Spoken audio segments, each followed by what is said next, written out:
The palace was burning. Queen Arya stood in the grand hall where her ancestors had ruled for 10,000 years. Now, that hall was filled with soldiers who pointed their weapons at her. These were her own guards, men and women who had sworn to protect her with their lives. But today, they followed a different master. Lord Vexen walked toward her with slow, deliberate steps. He had been her most trusted advisor for 20 years. His face showed no emotion as he stopped a few feet away from her. Behind him, the council members stood in silence. None of them would meet her eyes. "You have failed our people," Vexen said. His voice echoed through the vast chamber. "The Krell have destroyed 43 of our worlds. Billions are dead. Millions more flee in ships with nowhere to go. And you? You sit here in your palace, refusing to surrender, refusing to make peace." Arya felt her heart beating rapidly in her chest. Valrithians had two hearts, and both of them pounded with fury and fear. She wanted to scream at them, to tell them that surrender meant slavery, meant the end of everything they were. But she knew they would not listen. Fear had already won. "I will not condemn our people to chains," she said firmly. "The Krell do not offer peace. They offer only subjugation." "Then you leave us no choice," Vexen replied. He turned to the guards. "Take her to the execution chamber. At dawn, the Krell will see that we are willing to make the necessary sacrifices for survival." The guards moved forward. Arya backed away, but there was nowhere to go. The throne room had only one exit, and it was blocked.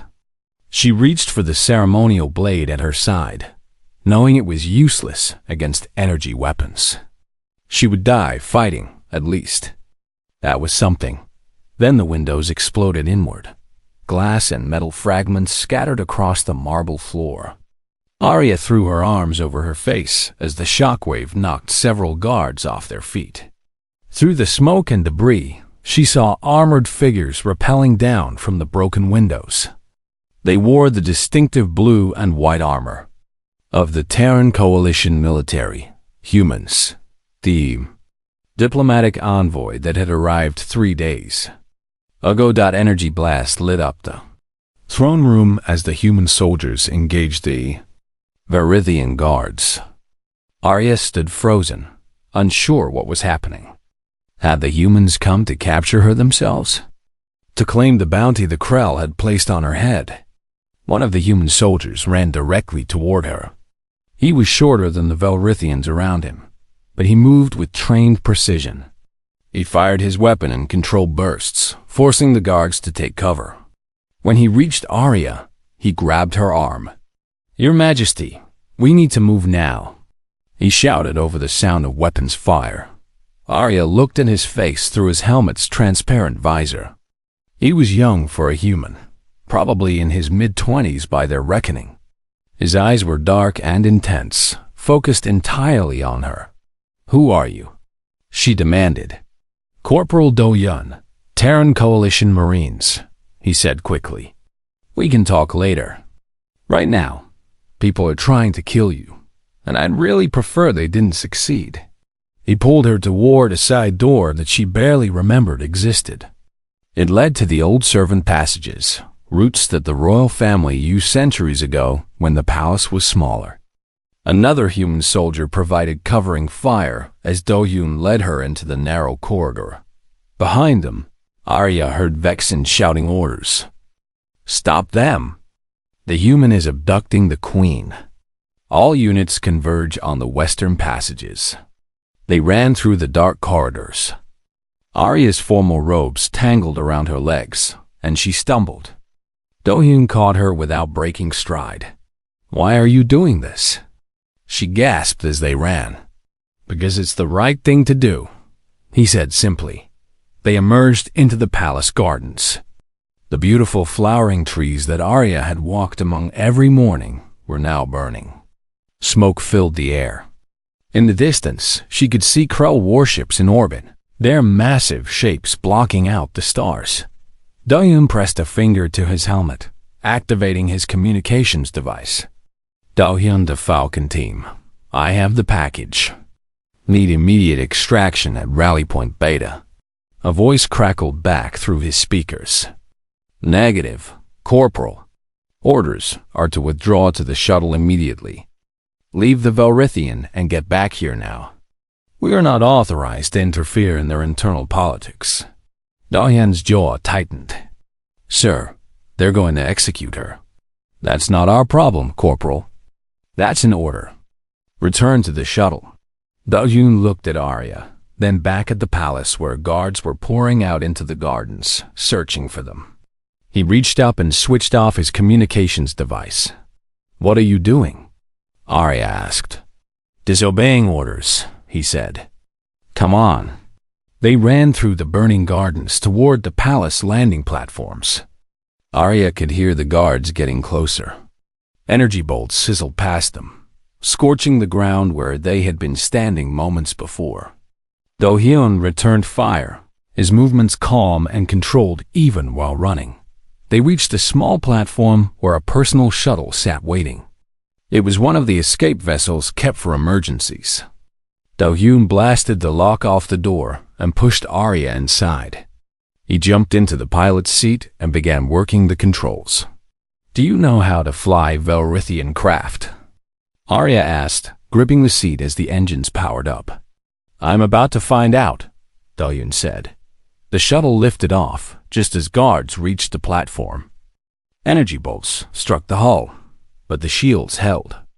Do-hyun pushed the controls forward, and the shuttle shot into the sky. Behind them, the palace grew smaller. Arya watched through the rear viewport as the building that had stood for millennia began to collapse. They're destroying it, she whispered. Vexen is destroying everything to show the Krell his loyalty. Orbital defense systems locked onto their shuttle. Warning alarms blared throughout the small craft. Do-hyun's hands flew across the controls, weaving between the incoming fire. He used the shuttle's small size to their advantage, diving through the debris field of destroyed Velrithian ships that floated in orbit. A massive explosion lit up the viewport. The palace was gone, erased by orbital bombardment. With it went the last symbol of Velrithian sovereignty. Arya felt something inside her break. Her people, her world, her entire civilization was collapsing. And she was running away with a human soldier she had just met, a man who had thrown away his career and possibly his life to save her. Why? She asked again, her voice barely audible. Why did you save me? Do-hyun kept his eyes on the controls as he navigated them toward the edge of the system. Because someone once told me that we're defined by what we do when no one is watching, when there's no reward, when doing the right thing costs us everything. You were going to die for refusing to surrender your people's slavery. That kind of courage is worth protecting. The shuttle jumped to faster-than-light speed. The stars stretched into lines, and Vorza disappeared behind them. Queen Arya, ruler of nothing, sat in silence beside the human who had given up everything to save a stranger. She did not know where they were going. She did not know what would happen next. All she knew was that she was alive, and that had to mean something. It had to. The shuttle's warning systems had been beeping for 3 hours straight. Do-hyun had muted them after the first hour because the noise was driving him crazy. He knew they were in trouble. He didn't need an alarm to remind him every 30 seconds. Queen Arya sat in the passenger seat, staring out at the stars. She hadn't spoken in hours. Do-hyun glanced at her occasionally, unsure what to say. What did you say to someone who had just lost everything? He was a soldier, not a therapist. The fuel gauge showed they had maybe 6 hours of flight time left. After that, they would be drifting in space, waiting to be captured or killed. Do-hyun pulled up the navigation charts on the display. There was a neutral trading station called Haven's Edge about 4 hours away. It was risky, but they had no choice. We need to stop for fuel and supplies, he said, breaking the silence. Arya didn't look at him. They will be looking for me everywhere. Probably, Do-hyun agreed. But we'll die out here, if we don't refuel. At least at Haven's Edge, we have a chance." She finally turned to face him. Her eyes were different from human eyes, larger and with a slight purple tint. Right now, they looked tired and sad. "You should leave me there. Take the shuttle and go back to your people. Tell them I forced you to help me." Dohyun shook his head. "Not happening? You have already sacrificed enough. Your career, your position, perhaps even your freedom. There is no reason for you to continue this. With respect, Your Majesty, I'll decide what I sacrifice and for whom." He adjusted their course toward Haven's Edge. "Besides, you're stuck with me. I'm the only one who knows how to fly this thing, and I'm pretty sure you've never had to refuel a shuttle yourself." Despite everything, Arya's lips curved slightly. It wasn't quite a smile, but it was close. "You are very stubborn for such a small creature." "Humans prefer the term determined," Dohyun said. "And I'm actually pretty tall for my species." They flew in silence for a while. Dohyun worked on creating false identification codes that might get them past Haven's Edge security. Arya watched him work, fascinated by the human's quick fingers on the console. "Why do humans help others?" She asked suddenly. "Your species is young, barely reaching the stars. You have your own problems, your own conflicts. Why risk yourselves for aliens you barely know?" Dohyun thought about the question for a moment. "I can't speak for all humans. But where I come from, we had a saying, we rise by lifting others. I guess it stuck with me. Your people have a strange philosophy. Maybe. But it's kept us alive this long." They arrived at Haven's Edge as the station's main shift was changing. The massive structure floated in neutral space, a sphere of metal and lights housing thousands of beings from dozens of species. Dohyun transmitted their fake identification codes and held his breath.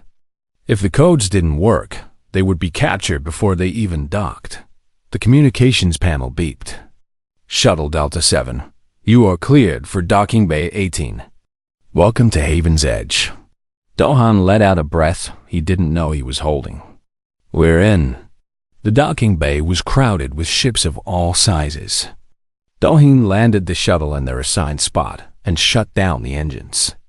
He turned to Arya and pulled out a hood from the emergency supplies. "You'll need to cover your face. Valrithians are pretty recognizable, and there are probably bounty hunters here looking for you."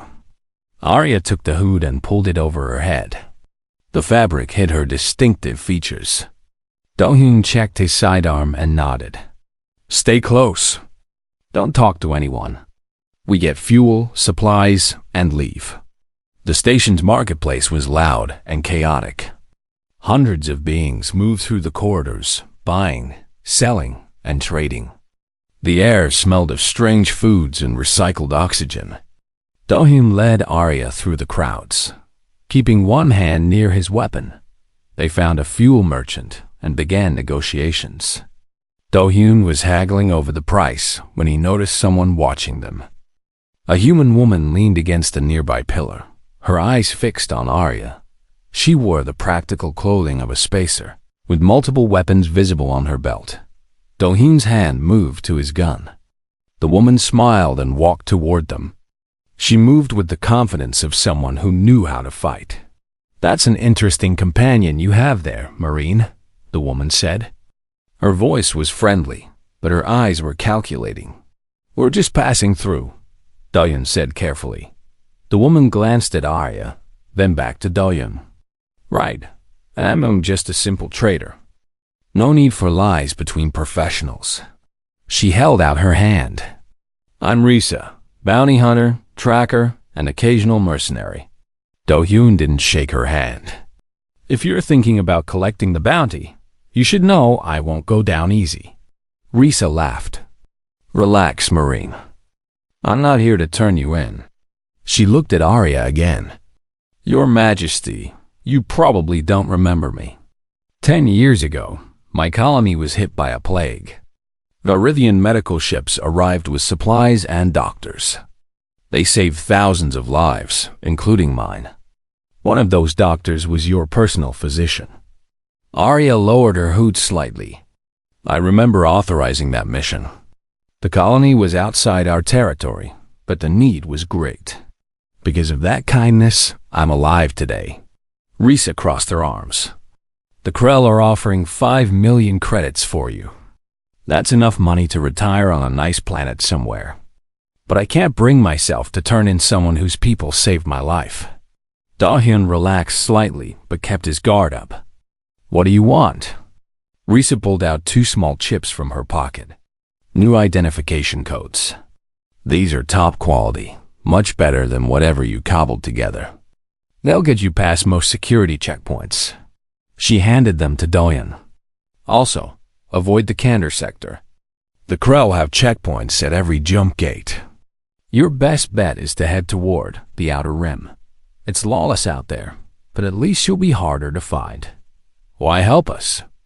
Arya asked. Risa shrugged. Call it paying a debt.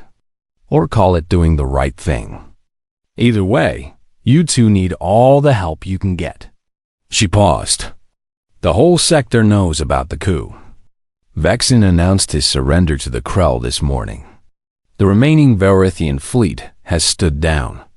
Your people are being rounded up and sent to work camps. Arya's face went pale. All of them? The ones who didn't fight back. There are rumors of resistance cells forming, small groups who refuse to surrender. But they're scattered and unorganized. Risa looked at her seriously. You're the last free Varithian royal. That makes you either a symbol of hope or a final loose end, depending on who you ask. Da-hyun finished purchasing the fuel and supplies. As they prepared to leave, Risa touched his arm. One more thing, Marine. There are at least 6 bounty hunters on this station right now. I'm not the only one who recognized her. You have maybe an hour before word spreads. Get out of here fast. They hurried back to the shuttle. Da-hyun loaded the fuel cells while Arya secured the supplies. As they climbed into the cockpit, alarms began blaring throughout the station. Security announcements echoed through the corridors. Attention all personnel. Be advised that a wanted fugitive may be present on the station. All exits are being monitored. Remain calm and report any suspicious activity. So much for an hour, Da-hyun muttered. He fired up the engines and activated the new identification codes Risa had given them. The docking bay doors began to close. We're not going to make it, Arya said. We'll make it. Da-hyun pushed the throttle to maximum. The shuttle shot forward, racing toward the closing doors. The gap was getting smaller. Alarms screamed as their shuttle broke protocol and accelerated inside the station. They squeezed through the gap with inches to spare. The station's defense turrets began tracking them, but Da-hyun was already pushing the shuttle into a wild, evasive pattern. Energy bolts lit up the space around them. Then, suddenly, they were clear. The shuttle jumped to faster than light speed, and Haven's Edge disappeared behind them. Da-hyun checked their course and allowed himself a small smile. See? We made it. Arya was gripping her seat so hard her knuckles were white. You are insane. I prefer determined. For the first time since the coup, Arya actually laughed. It was a small sound, but it was real. Da-hyun grinned and set their course for the Outer Rim. Behind them, pursuit ships were launching from Haven's Edge. The hunt had truly begun. The crash was not gentle. Da-hyun fought with the controls as the shuttle fell through the atmosphere of Threshold 7, an unmarked planet in the Outer Rim. Krell fighters had caught up with them at the system's edge, and their weapons had torn through the shuttle's engines. Now they were falling, and there was nothing Da-hyun could do except try to slow their descent. The shuttle hit the ground and skipped like a stone on water. Metal screamed as they tore through the forest canopy. Trees exploded around them. Finally, after what felt like forever, they stopped. The shuttle had carved a long scar through the wilderness before coming to rest against a massive rock formation. Doyun's head was ringing. Blood dripped from a cut above his eye. He looked over at Arya, who was hanging sideways in her seat, held in place by the safety harness. "Your Majesty? Are you okay?" She groaned and opened her eyes. "I believe so. Though I hurt in places I did not know could hurt." Doyun unbuckled himself and helped her out of the seat. They stumbled out of the wrecked shuttle into bright sunlight. The air was breathable, which was good. The planet looked wild and untamed, which was less good.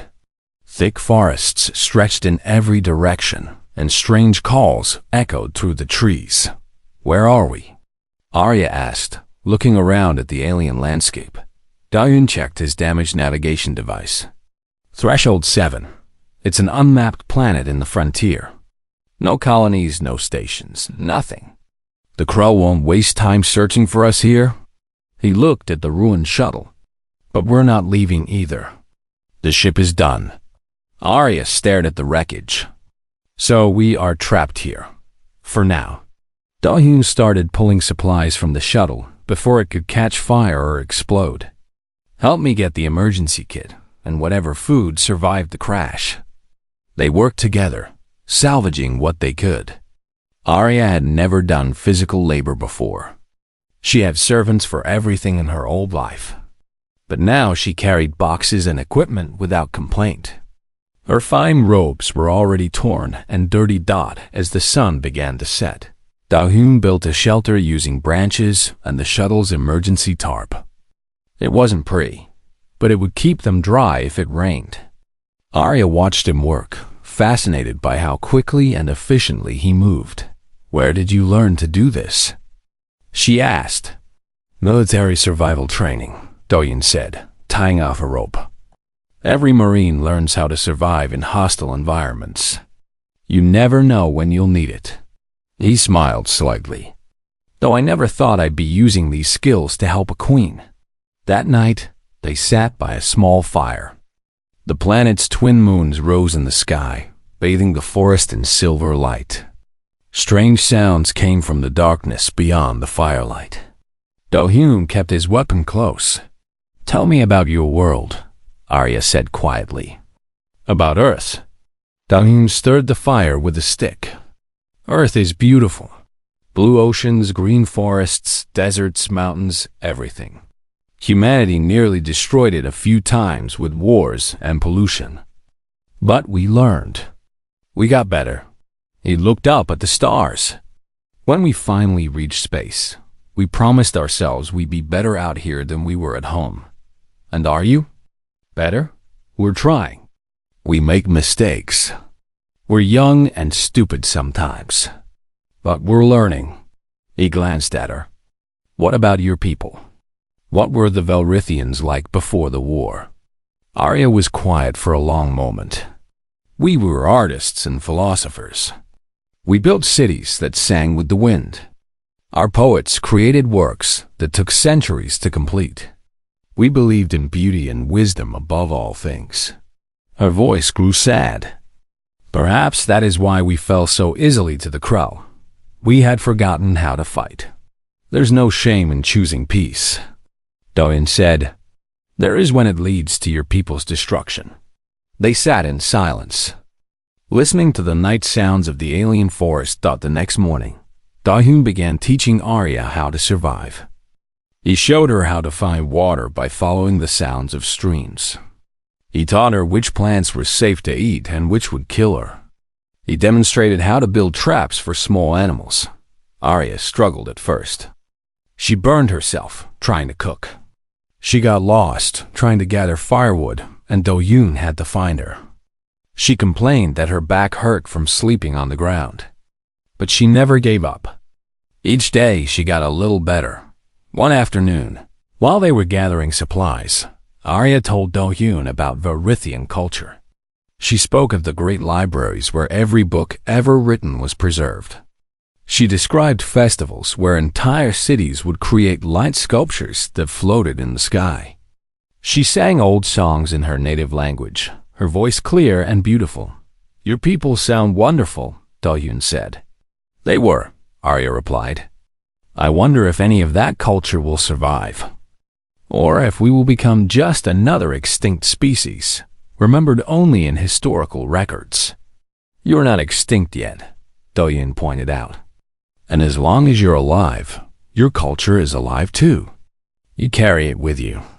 Arya looked at him with surprise. That is a very wise thing to say for such a young soldier. I have my moments. On their 6th day on the planet, they encountered real danger. They were near a stream when Do-yoon heard a low growl. He grabbed Arya and pushed her behind him, raising his weapon. From the trees emerged a creature that looked like a cross between a bear and a lizard. It was massive, easily 12 feet tall, with rows of sharp teeth and claws like knives.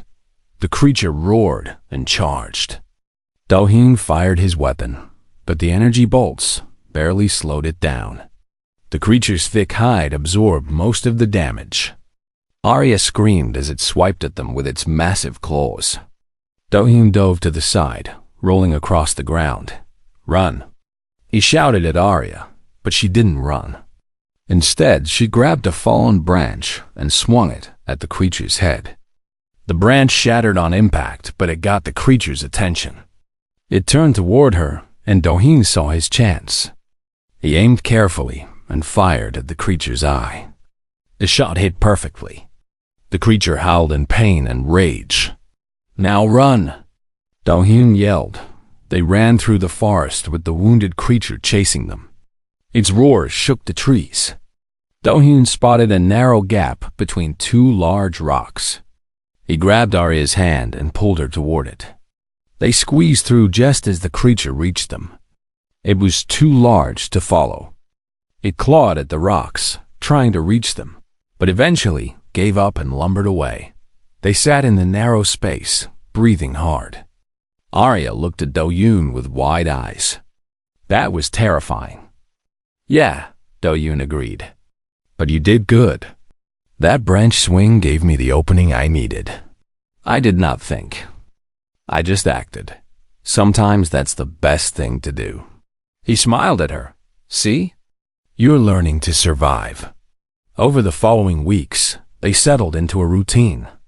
They improved their shelter, making it stronger and more comfortable. They mapped the area around their camp. They learned which creatures to avoid and which were harmless. And they talked. They talked about everything, their lives, their beliefs, their fears, their hopes. Do-hyun told Arya about his childhood on a colony world. His parents had been farmers. When raiders attacked the colony, his father died defending their home. His mother survived, but was never the same. Do-hyun joined the military because he wanted to protect others from experiencing what his family had gone through. Arya shared memories of growing up in the palace. She spoke of the pressure of being royalty, of always having to be perfect, of never being allowed to show weakness. She admitted that she had been lonely, surrounded by advisors and servants, but having no real friends. I have never had anyone speak to me the way you do, she said one night. Everyone at court always watched their words, always trying to gain favor or avoid offense. You just say what you think. Would you prefer I bow and scrape? Do-yoon asked. No, she said quickly. I prefer honesty. It is refreshing.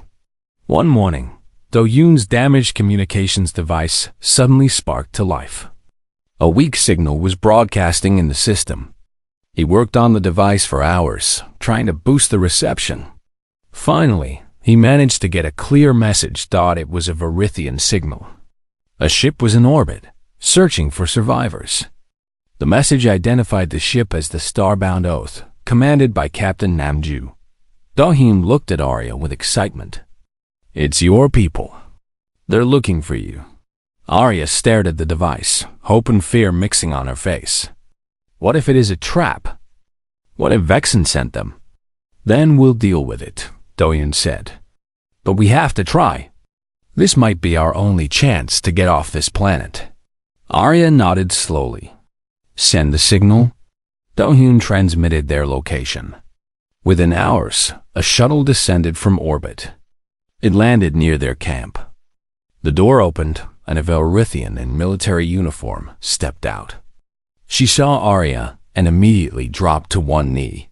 "My queen," Captain Namju said, her voice filled with emotion. "We've been searching for you for weeks. Thank the stars you are alive." Arya walked forward slowly, as if she couldn't believe what she was seeing. "Namju, you remained loyal?" "Always, Your Majesty. And I am not alone. There are others, scattered across the sector. We have been waiting for you to lead us." Namju stood and looked at Do-Yun. "And you must be the human who saved her life. We owe you a debt we can never repay." Do-Hyun helped load their salvaged supplies onto the shuttle. As they lifted off, he looked down at the campsite where they had survived together. It had been hard, sometimes terrifying, but also strangely peaceful.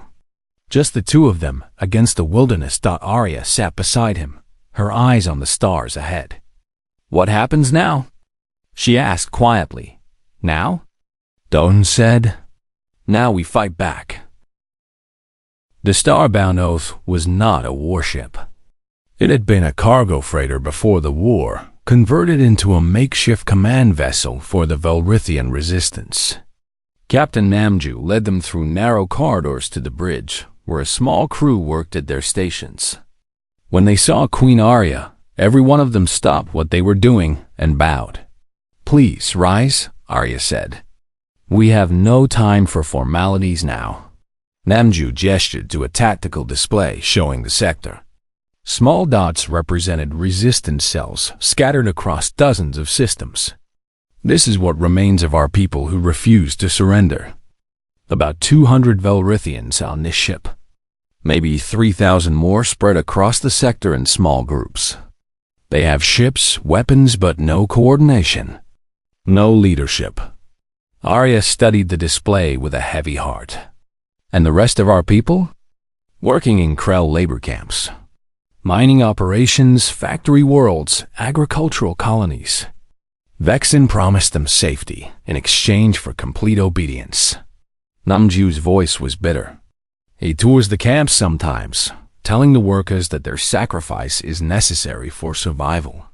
Do-Hyun stood beside Arya, analyzing the tactical situation with a soldier's eye. "These resistance cells are too scattered. The Krell can pick them off one by one if they stay isolated." "That is the problem we face," Namju agreed. "Many of them want to fight, but they see no path to victory. They hide and survive, but they cannot strike back effectively." Arya was quiet for a long moment. Then she straightened her shoulders. "Then we give them a path. We unite them. We show them that resistance is possible." "With respect, Your Majesty," one of the crew members said hesitantly, "the Krell have thousands of ships. We have barely enough to fill this hangar. How can we fight them?" "We don't fight them head-on," Do-Hyun said. "We hit their supply lines, their outposts. We free prisoners from labor camps. Small victories that add up. We make them bleed resources until they can't hold all their conquered territory." Namju looked at him with interest. "You have done this before?" "Guerrilla warfare is part of human military training. We've fought wars like this on Earth for thousands of years." Do-Hyun moved to the tactical display. "The Krell are overextended. They conquered too much too fast. That's their weakness." Over the next few days, plans took shape.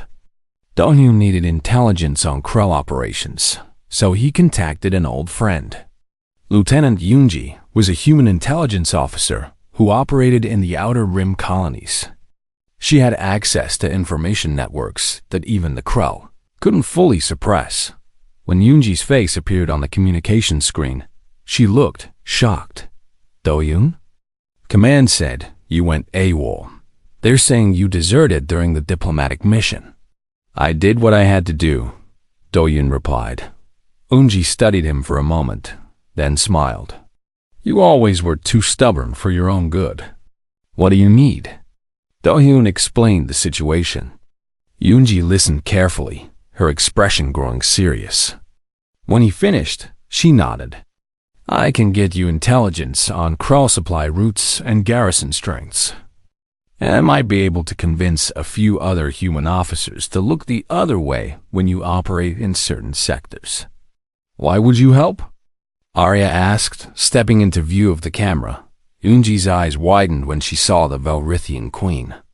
Because the Krell are slavers and conquerors. If they're not stopped, they'll keep expanding. Eventually, they'll come for human worlds too. She looked at Doyun. Besides, my friend is asking for help. That's enough reason for me. The first operation was a raid on a Krell supply depot. Dohyun planned it carefully, using the intelligence Yunji provided. They would strike fast, take what they needed, and disappear before reinforcements arrived. It was risky, but it would show the other resistance cells that fighting back was possible. Arya insisted on joining the raid. Namju objected, arguing that the queen was too valuable to risk. But Arya was firm. I will not ask others to fight while I hide in safety. If I am to lead, I must lead from the front. Dohyun understood. He had seen leaders who commanded from comfortable offices while others died for them. Those leaders rarely earned real loyalty. We'll keep her safe, he promised Namju. The raid went better than expected. They hit the depot at shift change when security was lightest. Dohyun led the assault team while Arya coordinated from the command shuttle. They grabbed fuel, weapons, medical supplies, and food. When Krell soldiers responded, the resistance fighters were ready. They fought with discipline and precision, just as Dohyun had trained them. As they were loading the last of the supplies, Arya saw something that made her stop. In a storage container were Velrithian prisoners, workers who had been caught trying to sabotage the depot. They were thin and exhausted, their eyes hollow with despair. We're taking them with us, Arya announced. Your Majesty, we don't have room, Namju protested. Then we make room. We did not leave our people behind. Arya walked to the container and opened it fully. The prisoners looked at her in shock and disbelief. I am Queen Arya, and I have come to take you home. They evacuated with the freed prisoners just as Krell reinforcements arrived. The escape was chaotic, but everyone made it back to the ships. The rescued workers wept when they realized they were truly free. Some of them had thought they would die in that camp. Word of the raid spread quickly through the resistance networks. More Velrithians began to reach out, wanting to join the fight. Other species who had suffered under Krell occupation also made contact. A group of human merchants whose colony had been raided offered to provide supplies. A species called the Torn, who had lost their homeworld to the Krell, sent 3 ships to join the fleet. The resistance was growing. But so was the danger. During a strategy meeting, Yunji sent urgent intelligence. Vexen would be attending a major ceremony on the conquered Velrithian homeworld in 2 weeks. The Krell were planning a massive propaganda, broadcast, to show the successful integration of Velrithian workers into their empire. The ceremony would be watched across the entire sector. This is an opportunity, Dohyun said, studying the data. An opportunity for what? Namju asked. To expose Vexen's betrayal. To show the sector that the Velrithian spirit isn't broken. Dohyun looked at Arya. If we could get you into that ceremony, if you could speak to the entire sector, it could change everything. Arya understood immediately. It would prove that I am alive. That there is still a free Velrithian government, such as it is. It would legitimize the resistance. It would also be incredibly dangerous, Namju said. The security will be massive. Getting in would be nearly impossible. Getting out alive would be even harder. But possible, Dohyun said. They spent days planning the infiltration. They would use forged credentials to get a small team into the ceremony. Arya would be disguised as a servant. At the right moment, she would reveal herself and deliver a message to the sector. Then they would fight their way out. It was a desperate plan with a dozen ways it could fail. But everyone agreed it was worth the risk. The night before the mission, Arya found Do-hyun on the observation deck. He was staring out at the stars, lost in thought. She stood beside him in silence for a while. "Are you afraid?" she asked finally. "Terrified," Do-hyun admitted. "But that's nothing new. I'm terrified before every mission, yet you do it anyway.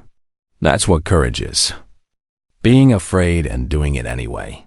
He looked at her. "What about you?" Arya smiled slightly.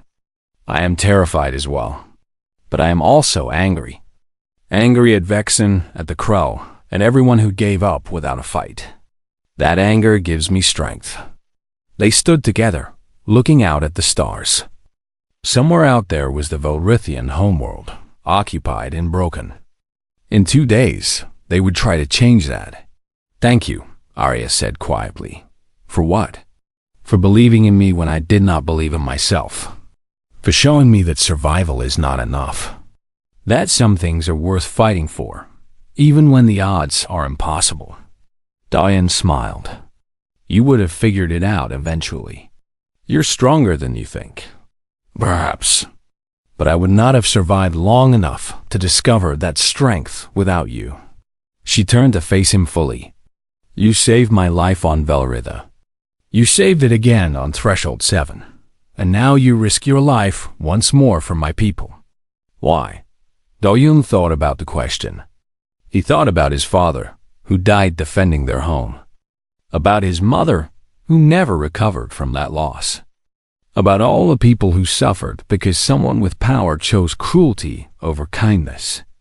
"Because someone has to stand up for what's right," he said simply. "Even if it costs everything. Especially then." Arya reached out and took his hand. It was a simple gesture, but it meant everything. They were not queen and soldier anymore. They were two people facing impossible odds together. And somehow, that made those odds feel a little less impossible. The crew began final preparations for the mission. Ships were fueled. Weapons were checked. Everyone knew that many of them might not come back. But they also knew they were fighting for something bigger than themselves. They were fighting for hope. And sometimes, hope was the strongest weapon of all. The ruins of the capital city looked like broken bones jutting from the earth. Once, it had been the jewel of Velrithian civilization, a city of towers that sang with the wind and gardens that glowed at night. Now, it was a monument to defeat. Krell banners hung from the damaged buildings. Guard towers dotted the landscape. And in the central plaza, where Velrithian kings and queens had been crowned for 10,000 years, workers prepared for a ceremony celebrating their own subjugation. Do-hyun watched it all through his scope from a hidden position on a rooftop. The ceremony would begin in 2 hours. Thousands of Krell soldiers filled the streets. Hundreds of Velrithian workers, forced to attend, stood in organized rows. They looked tired and broken. It made Do-hyun's blood boil. "Security is even tighter than we expected," Lieutenant Yoonji said through his earpiece. She was monitoring communications from a ship in orbit. "I count at least 50 guard checkpoints between your position and the plaza." "We'll manage," Do-hyun replied. He looked at Arya, who wore the simple gray uniform of a Velrithian servant. Her distinctive features were hidden under makeup that made her skin appear darker. Contact lenses changed her eye color. Even he barely recognized her. "Ready, Your Majesty?" "Stop calling me that while we're undercover," she whispered. "You're supposed to be my supervisor, remember?" Do-hyun smiled despite his nerves. "Right, sorry." Captain Namju led the main team. They had forged credentials, identifying them as maintenance workers. The credentials were perfect, thanks to contacts in the Resistance who still had access to Krell systems. They passed the first checkpoint without trouble. Then the second. By the fourth, Do-hyun began to hope this might actually work. They entered the plaza through a service entrance. Inside, the noise was overwhelming. Krell commanders barked orders. Workers rushed to prepare the stage. Camera drones buzzed overhead, preparing to broadcast the ceremony across the entire sector. And in a private area near the stage, Dahyun spotted him. Lord Vexen, dressed in fine robes, practicing his speech. "There he is," Dahyun muttered. "The traitor himself." Arya's hands clenched into fists. "I want to see his face when he realizes I am alive." They positioned themselves near the stage, blending in with the other workers. The ceremony began right on schedule. Krell officials took the stage, their voices amplified across the plaza. They spoke of order, efficiency, and the benefits of joining the Krell Empire. The Velrithian workers were forced to applaud at designated moments. Then Vuxin took the stage. He looked healthy and well-fed, completely different from the starving workers in the audience.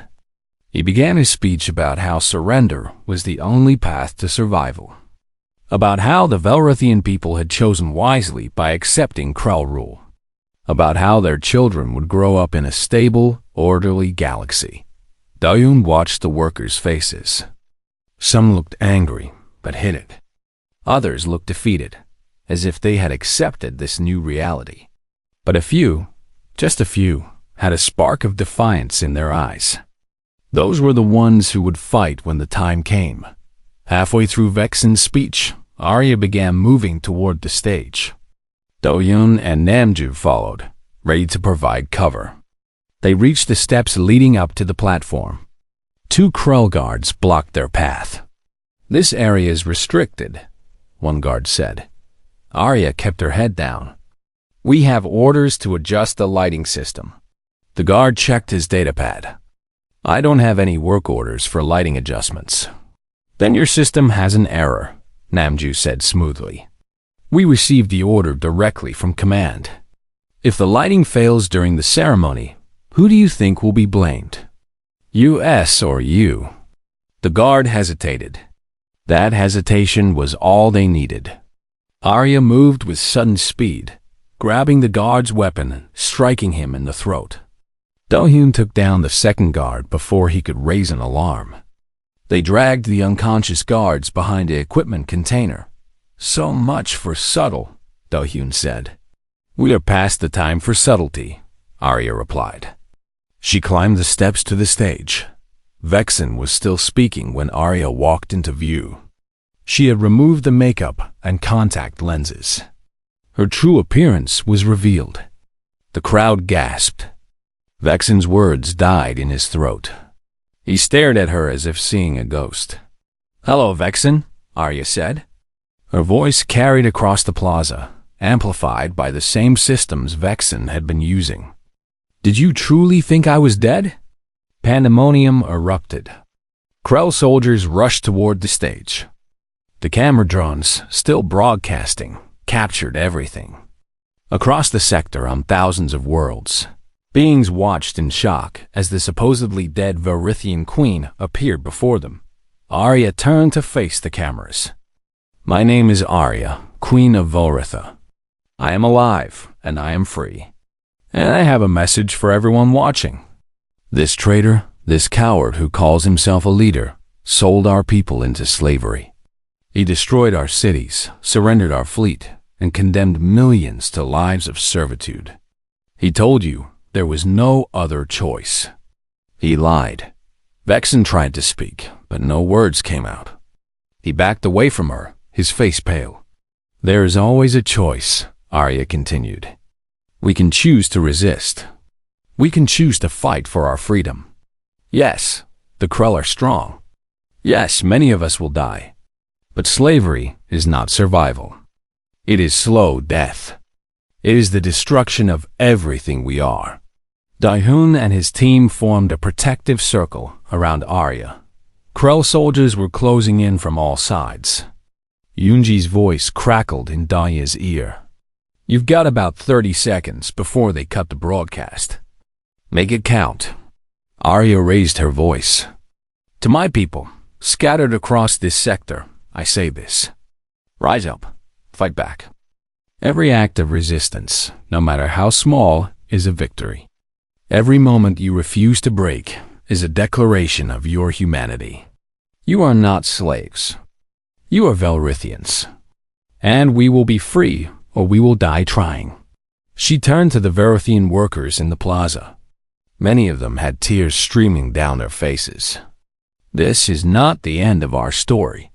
This is just a dark chapter. And we will write the next chapter together.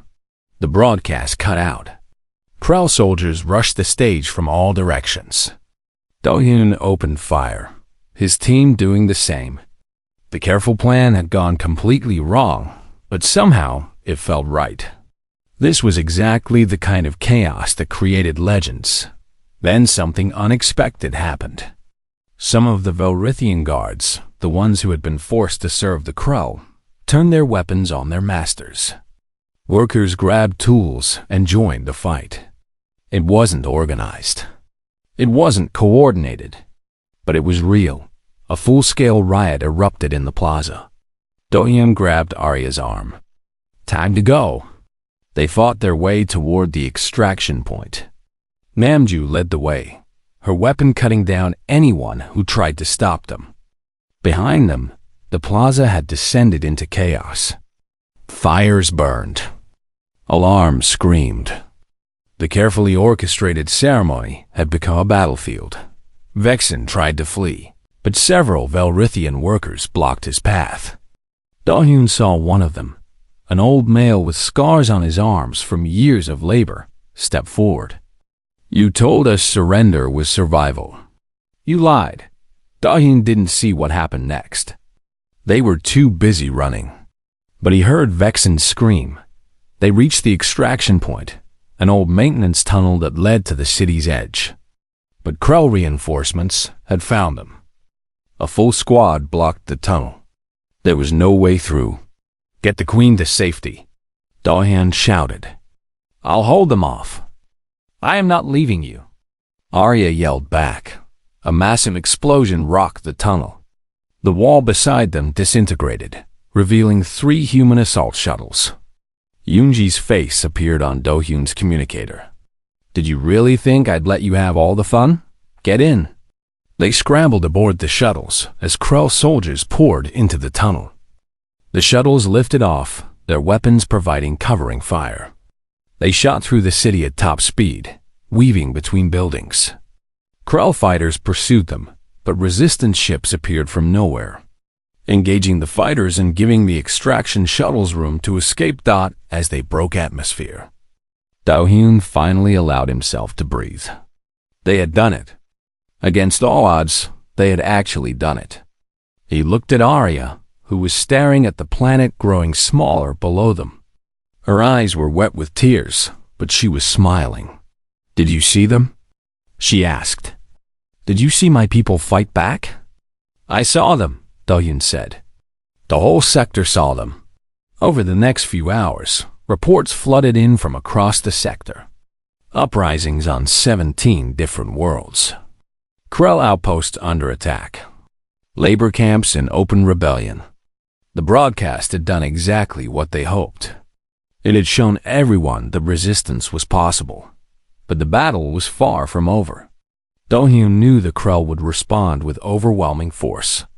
Many of those rebels would die. The war ahead would be long and brutal. But something had changed.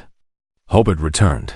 3 months later, Do-hyun stood on the bridge of the Providence, the flagship of the newly formed coalition of free peoples. It wasn't just Velrithians anymore. Humans, Tauren, and dozens of other species had joined the fight.